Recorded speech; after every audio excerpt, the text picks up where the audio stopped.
Hello, I'm Josh Starmer and welcome to Human Stories in AI, brought to you by StatQuest.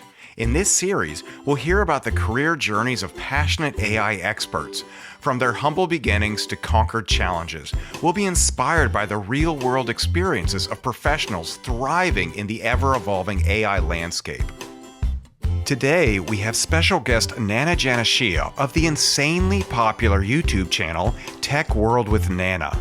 With well over 1 million subscribers, Nana teaches all things DevOps, an inclusive application development style that brings everyone together with the shared goal of building better products faster.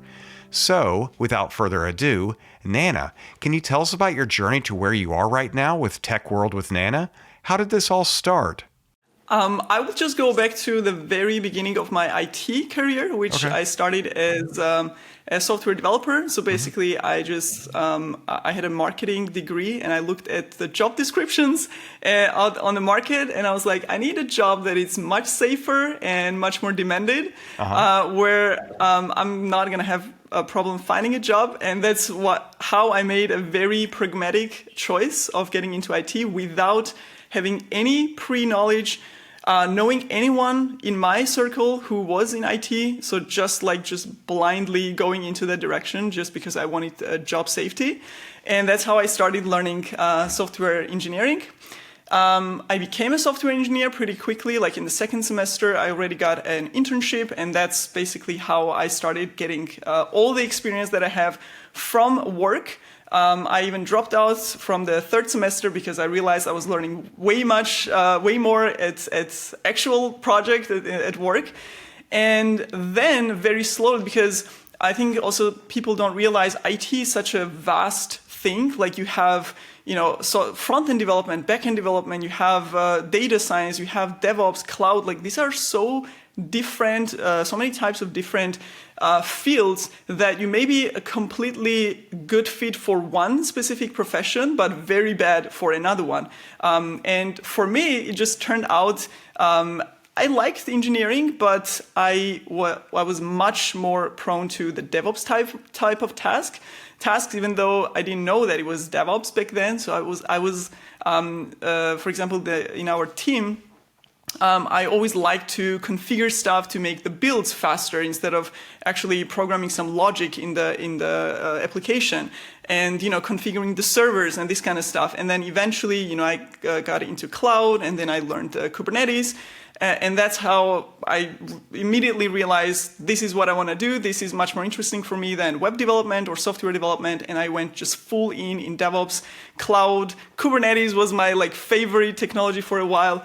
And then very, very shortly after I learned Kubernetes, I started making YouTube videos on Kubernetes specifically because it was my intuition, and I just tested it basically, where I was like, Kubernetes is amazing, but it's so difficult to understand and learn if you don't have proper resources, and there were no resources out there. I had to learn very painfully.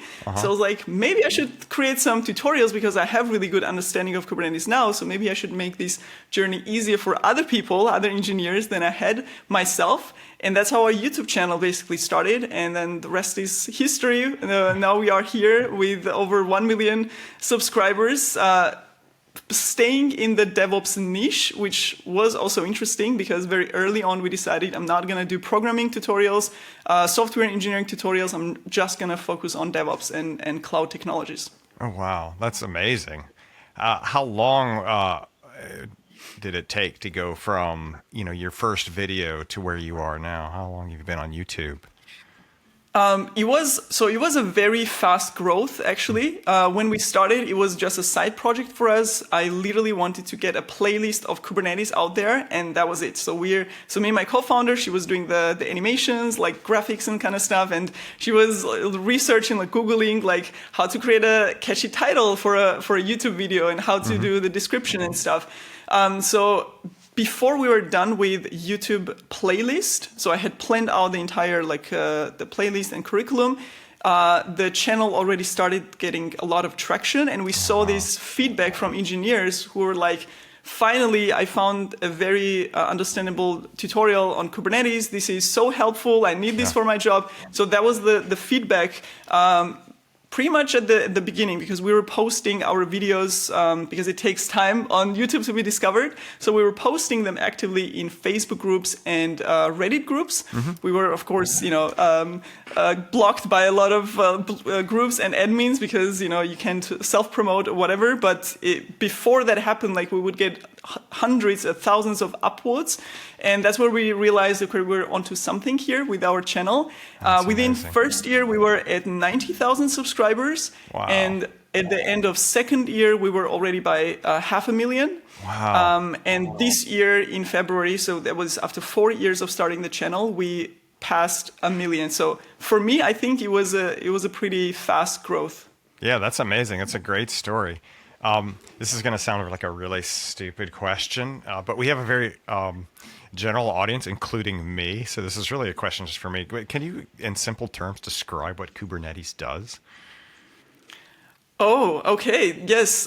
I thought you were gonna ask DevOps, and I was prepared for that, but I didn't think about Kubernetes. Okay, let me think about this.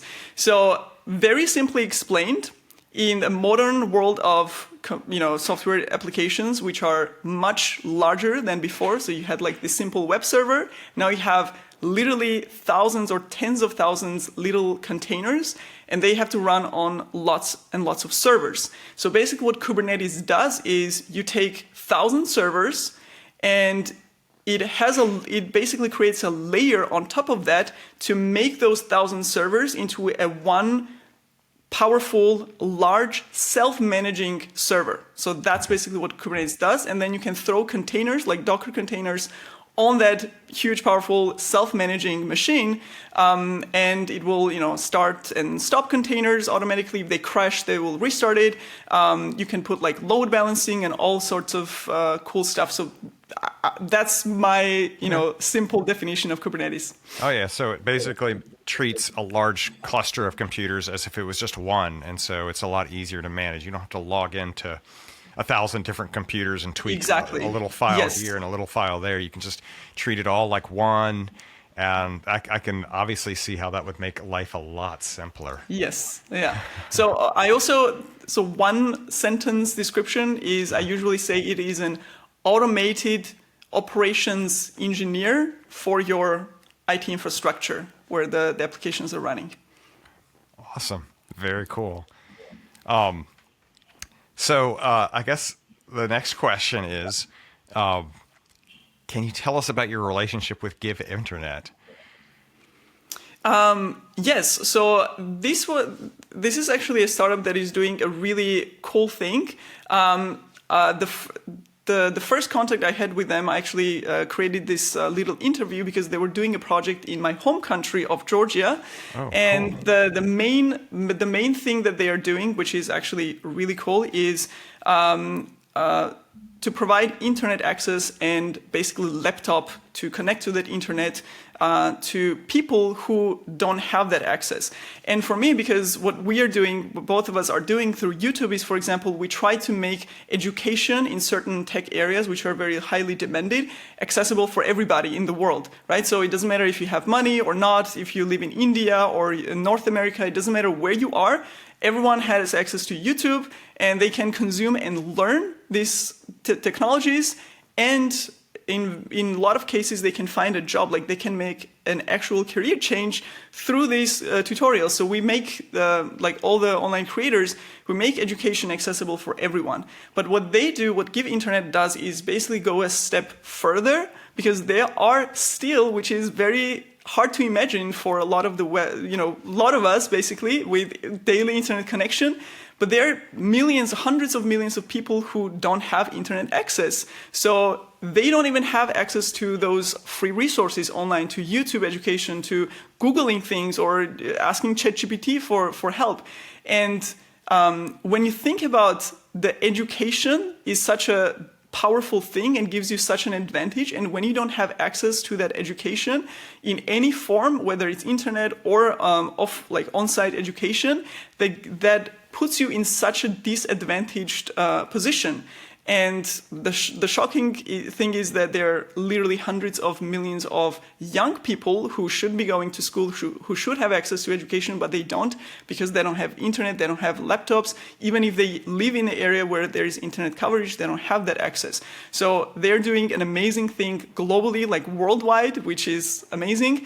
So basically they are offering on one side people who want to help and fund these people, fund this next generation to have access to internet, give them opportunity to very transparently, very easily donate to their cause. And on the other side, they literally go and help, buy laptops to hand it over to those high school students, to those children's, and give them internet access so they can use the same kind of access that everybody else in the world has or their peers have in other countries who are more fortunate.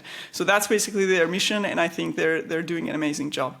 Very cool. Yeah, that's exactly why I've tried to endorse them as well. In that's something that's always been important to me as well, is trying to make education available to everybody. Just like you, part of that is making content, but the other part is making sure that content can get places. Yeah, that's exactly right. I have another very stupid question, which is really just for me. How do you in DevOps, how do you stay current? How do you stay sort of up on things? A lot of that stuff, I focus a lot on statistics. Statistics hasn't changed in forever, and so I feel like it's relatively easy for me. How do you stay current? This is actually a good question and something that we get all the time when people see me like coming up with a different tutorial of a completely new technology every week. And so basically, and I think it is a very intentional strategy, because if you don't follow this strategy, it may get overwhelming, because as you said, DevOps is so dynamic. It's literally like a new technology popping up, like or new startup who is doing something in DevOps and cloud is appearing. So what I realized when I was learning about software engineering was that there are concepts, so basically programming concepts, and there are programming languages who implement those concepts. And the same way in DevOps, you just have more concepts, but the concepts are still very limited in numbers, right? So you don't have hundreds of concepts. You may have like a few dozen, maybe 10, 15 like main core concepts. And then you have hundreds of technologies who, they implement the same types of concepts. And the most challenge people have is when they don't have a clear understanding of the basic concepts, because they start by learning the tools and the features, and they know Terraform, for example, but they don't know the core concepts of infrastructure as code. Okay. Why do we even have this? Like, what are the benefits? What are the disadvantages? What would happen if you didn't have an infrastructure as code tool? So when they start by learning the technology, they're so deep into like the syntax and the configuration language and how to run the commands. And now when they have to switch the technology or move on to something which is similar, maybe doing something else on the side, they're completely overwhelmed, because they are again starting learning the syntax and configuration and so on. But if you understand the concept, it's just a matter of replacing the tools, because you start reverse engineering every time you start learning a new tool. You're like, why is this tool there? Like, who invented it and why? And the minute you have that answer, everything else kind of falls into place. So that's how so I literally would write 5 main questions before starting any new technology. And those would like lay the context of, okay, I understand, I just need to, find this and this and this information. And that makes the learning much, much more comfortable, less frustrating, and much faster. That's amazing. I love it. Will you share your 5 questions? Yeah, so the first one, the most important one is, why was this tool developed? Because, you have lots of startups who are inventing new tools, and because the founders, the group of engineers, they identified a specific use case or specific set of problems. And if you understand those specific problems, like the founders understood back then, you have like 50% of the knowledge that you need about the tool. Like even if you don't know the specifics of the syntax and configuration, I mean, you can always Google them. Yeah. Like you know the tool 50% already by answering that question. Yeah. And the second one is what are the use cases? Because a tool may be solving a certain problem, but it may be fit for specific set of use cases much more than for others, right? So for example, a classic comparison between Ansible and Terraform, they're both automation tools for infrastructure, but they serve different use cases. They have overlaps, but one has strength where the other has weaknesses. So that's the second one. Again, that would give you another 30% of everything you need to know about the tool, and the syntax and commands are really the final 5% that you need to learn about the tools. Oh, fantastic! I love it. So, I absolutely love it. I'm a little jealous. I've changed my mind. You're moving to DevOps? I want to move away from statistics and into DevOps. I absolutely love it. I love it because you're focusing on the main ideas rather than the actual details. And I love the emphasis that you put on the concepts and understanding those primarily. And then using those as sort of like your starting point for understanding everything else. That sounds absolutely fantastic. So you've had a kind of an interesting career. You gave us some tips. Like early on, you were like, "I want to get a job where I can get a job."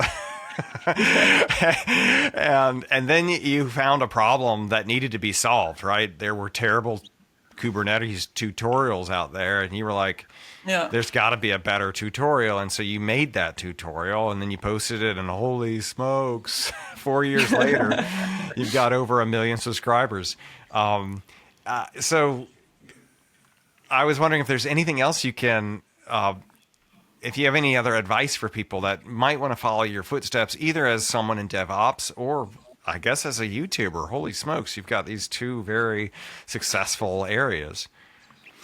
So for YouTube, I mean, part of it was, of course, luck, because when I started learning Kubernetes and when I was so excited about it, of course, I didn't know that it's going to turn into a YouTube channel, because we had a perfect timing, because the Kubernetes tutorials were basically non-existent. So we were like one of the first ones to create content on the topic, which was high demand but low supply, which is a perfect combination if you want to grow or anything. So it was a luck involved for sure. But on top of that, like in terms of why we grew so fast, was one of the strategies that we decided to follow at the beginning was we decided we're gonna create fewer number of tutorials. So we were posting like once in 2 weeks or 1 month. So we're not like, let's create a small video every day, because I didn't want to have a playlist of Terraform or playlist of Ansible. I wanted, for every technology, I wanted to have one video on YouTube that was your one-stop shop. Like that was the only video you needed to consume to understand this specific technology. And my strategy for doing that was I would literally watch every single YouTube tutorial on that specific technology, and I would literally make notes like, what is this one missing? What is that one not explaining? What is that one not answering that I know that people would have question about?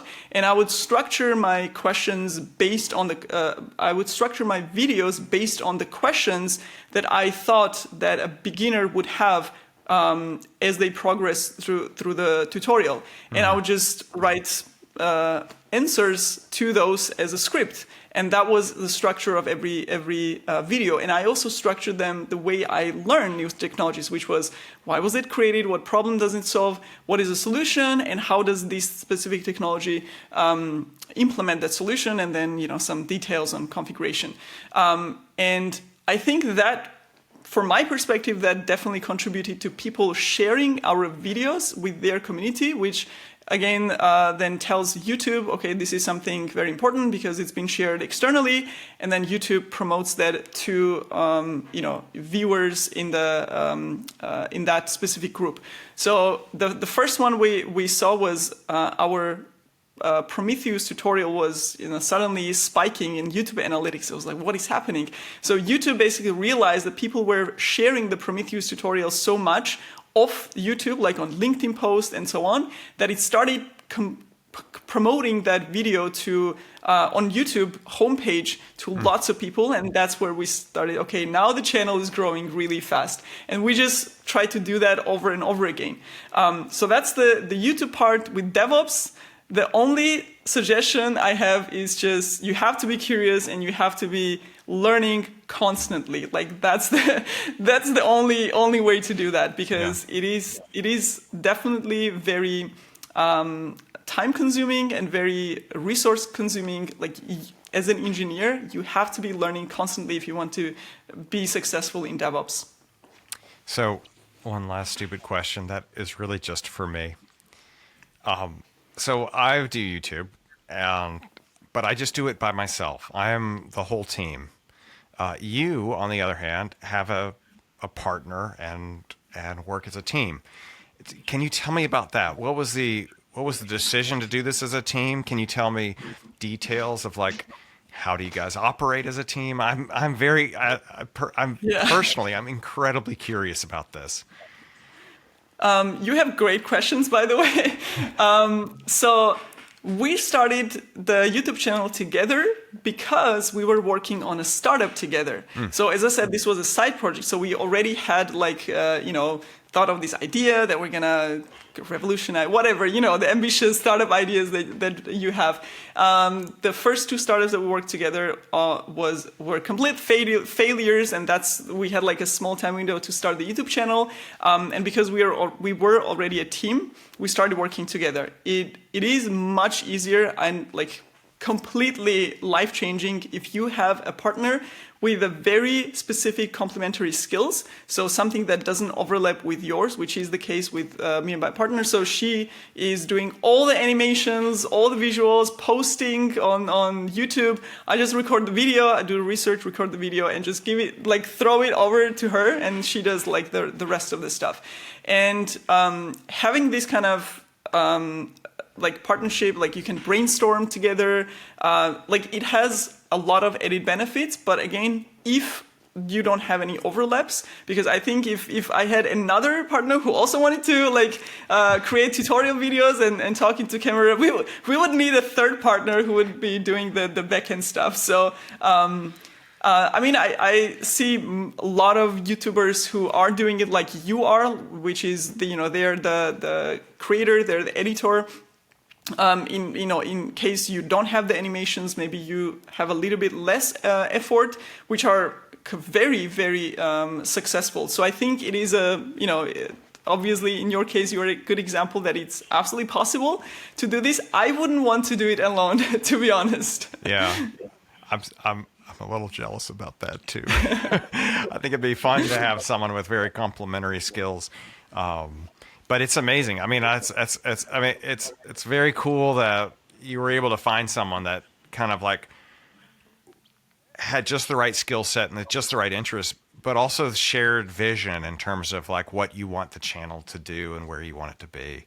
Yeah, that sounds like magical. I've played in a few rock and roll bands, and that's we have that shared vision as well. And it's sort of like a magical sort of connection that you can have with other people of like, we're all in this together, and we're in this boat, and we're gonna see what we can do. So that's very cool. Yeah.